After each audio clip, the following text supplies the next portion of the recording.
Il-Komunità tal-Franġiskani fil-Belt Valletta ingħataw fondi mill-Fond tal-Ippjanar sabiex jirranġaw Kċina bil-għan li tkun tista' tipprovdi platti għal persuni vulnerabbli. Patri Marcellino Micallef kompla jispjega li x-xogħlijiet fuq il-proġett tal-Kċina Franġiskana irċieva finanzjament ta' ftit aktar minn 300,000 euro mill-Awtorità tal-Ippjanar u li issa x-xogħlijiet qed iqarbu lejn tmiemhom.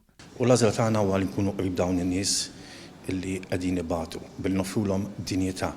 Għalhekk ħsibna il-Patrijiet Franġiskani illi fix-xhur li ġejjin se niftħu Kċina magħmar b'mod professjonali, però mhux biss sabiex nitimgħu in-nies bil-ħobs u bl-ikel ta' kuljum, imma biex nofrulhom dinjità. Dan il-proġett jinkludi l-bini ta' Kċina u kamra li sservi għal preparazzjoni tal-ikel. Sala ewlenija li se tkun ta' spazju biex dawk vulnerabbli jiklu fiha, kamra biex kunu jistgħu jaħslu u jnixfu l-ħwejjeġ u uffiċċju żgħira l-amministrazzjoni. Il-Ministru għall-Ippjanar Aron Farrugia sostna li r-riforma li saret riċentament fil-Fond tal-Ippjanar tfittex li tinċentiva aktar proġetti ambjentali fiż-żoni urbani ta' pajjiżna.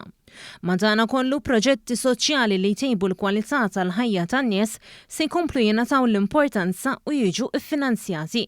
Dan huwa mod ta' kif il-Planning Authority qed anki persuni vulnerabbli, fl-aħħar xhur rajna diversi proġetti ambjentali illi l-Planning Authority permezz għal Development Planning Fund qed tagħti, imma wkoll allura proġetti li għandhom laqta soċjali. U dan huwa wieħed minnhom gburin bil-Planning Authority illi investit dawn il-fondi, għaddi dawn il-fondi il-Patrijiet Franġiskani biex fi żmien li ġej persuni vulnerabbli jkollhom ukoll l-ikel fuq il-mejda bħal ħadd ieħor. Il-Perit Vincent Kassar, chairperson ta' dan il-fond, qal li tul dawn l-aħħar sentej minn mindu beda dan il-fond offra 17 miljun u nofs euro f'investiment lejn proġetti f'diversi komunitajiet madwar il-Gżejjer Maltin.